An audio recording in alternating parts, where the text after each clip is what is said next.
আসসালামু আলাইকুম। আমি রান্না করব আজকে হাতে মাখিয়ে গরুর গোশতটা। তো এই তো এভাবে আসলে আমি রান্নাটা করি। এখানে প্রথমে আমি গরম মসলা, তারপর হচ্ছে তেজপাতা দিয়ে দিলাম।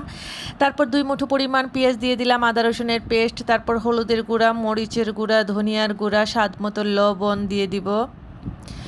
তো এরপর দিয়ে দিব হচ্ছে এখানে তেলটা আমি হালকা একটু পরিমাণ ব্যবহার করব। তার আগে দিয়ে দিলাম হচ্ছে গরম মশলা। এবার এটাকে আমি সুন্দর করে ভালো করে মাখিয়ে নিচ্ছি। মাখিয়ে নেওয়ার পর এটাকে আমি চুলার মধ্যে বসিয়ে জালটা ধরিয়ে দিলাম। এপাশ থেকে হচ্ছে আমি ডাউল চচ্চড়ি করে নেব। দিয়ে দিলাম এখানে পেঁয়াজ, রসুন, আদা রসুনের পেস্ট, তারপর কয়েকটা কাঁচামরিচ, একটুখানি দিয়ে দিলাম হচ্ছে হলুদের গুঁড়া, তারপর দিয়ে দিলাম হচ্ছে ধনিয়ার গুঁড়া, সামান্য একটুখানি মরিচের গুঁড়া আর হচ্ছে সরিষার তেল দিয়ে আমি হাতে ভালো করে মাখিয়ে তারপর আমি ঝোলটা দিয়ে দিলাম। এখানে সামান্য একটু গরম মশলা দিয়ে দিলাম।